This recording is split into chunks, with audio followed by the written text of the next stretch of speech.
name is Robert Lee Manaway Sr., and I am the senior pastor of the Tabernacle Missionary Baptist Church.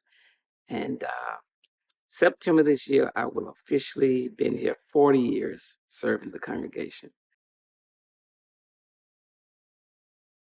These 40 years have been some of the most exciting and challenging years of my life. And the joy of it, I keep trying to find the 40 years. It's been like a vapor. I mean, it's been that good.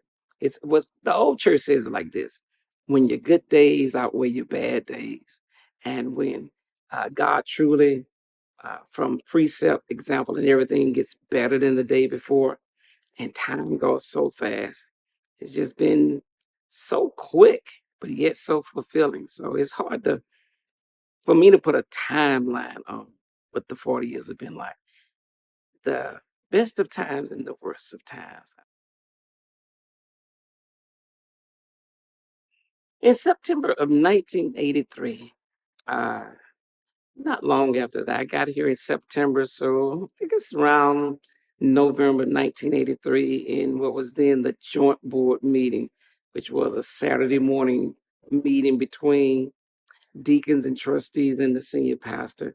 And they began to pull back the curtains and kind of let me look and see what was Tabernacle, who was Tabernacle, what did we own it, what did we do. At that time in 1983, of course, the sanctuary was here, but it wasn't like this.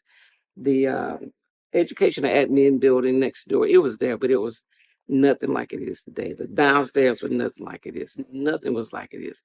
But we own this.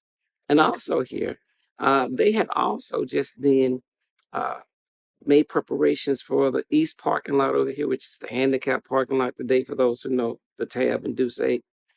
And we owned one other property off site, which was on South King Street. It was the church parsonage. So this site here on the corner of 28th and Jackson and a parsonage on 26th Avenue is the property that the church owned when I got here. Prior to that also, they tell me in 1983, the two larger lots in the back on the corner of South King Street and South 29th Street had just been purchased from the City of Seattle. That property used to be historically an old Seattle City Light transfer station. So those were the properties that Tabernacle actually owned in 1983 upon our arrival. Well, other than this site at 28, the corner of 28th and Jackson, as we said, it has been all of the other properties within the boundaries of 28th Avenue, 29th Avenue, South King Street, and South Jackson Street.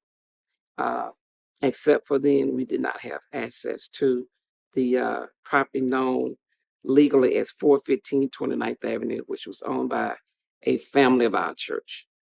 But all of the properties we acquired in those 40 years, and one offsite um, parcel that we own also. We were able to sell the 26 King Street parsonage and use some of those funds to purchase what is now known as 422 28th Avenue. And I believe in 2004, 2005, we were able to secure the site at 415 ML King Way South, which is right next door to the new Seattle Fire Station.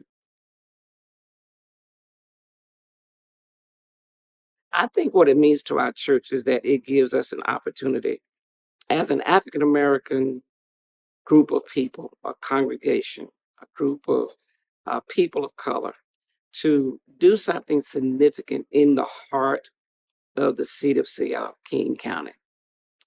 I don't even think it would be in my lifetime, maybe in yours and other young people of our congregation who will begin to understand the true reach and the true impact of being able to say that.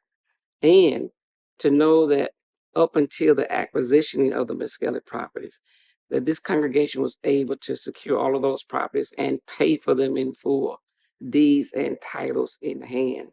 And it's because of that type of stewardship we were able to have access and opportunity to acquire the property from the Mescali family, which was very gracious in giving our congregation the opportunity to do that. Joyce Mescali, Mother Joyce Miskeller, Miss Coconut Cake herself,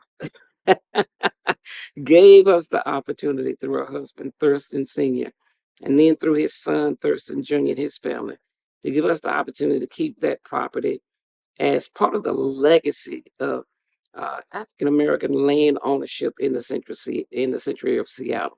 Prior to us coming here, they told me when I got here in 1983 that this part of Seattle used to be a predominantly Jewish community, which then transformed over into the first gentrification processes. And so we moved in, and that's why all of these big, beautiful houses in the central area. And one of my pains has been watching those big, beautiful old houses in the central area be ripped down, and then the urban renewal and the new modern buildings come up.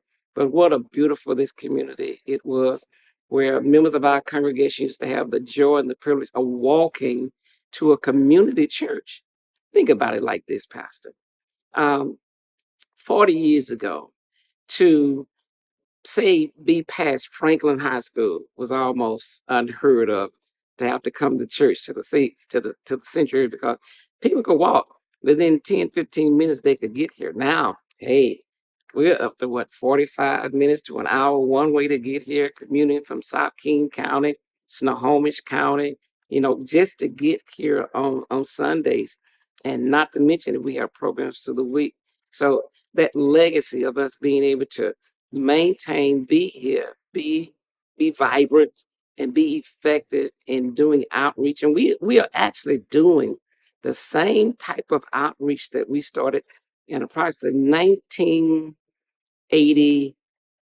And a lot of people don't know this, Joseph. You would probably know, your brothers would know.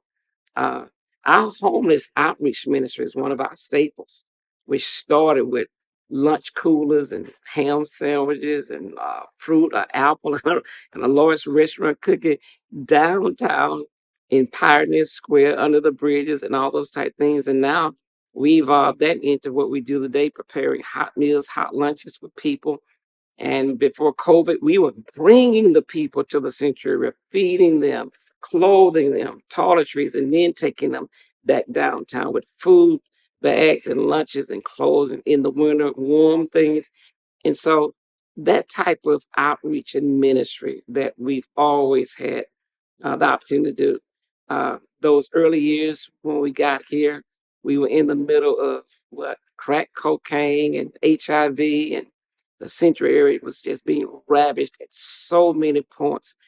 And now to see the area change over, now we in fentanyl, and now it's a health crisis. Back then, it was a crime. It was just a problem.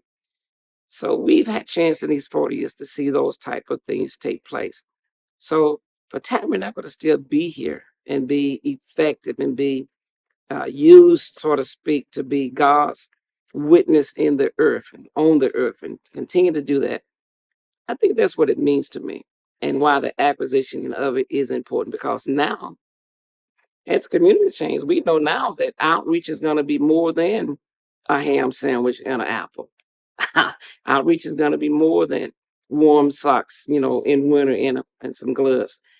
We want to be able to partner in a very legitimate way in the housing and framing how a community can look. And now we get a chance to have a little say so about at least how this one city block in the middle of the central area looks, with its towers, with its homes, with its garages, with its in parks, environmental friendly play areas for children, outreach to senior citizens. We now get a chance to have a say in some of that. So that's what having the land and owning it means to the future and the presence of Tabernacle Missionary Baptist Church.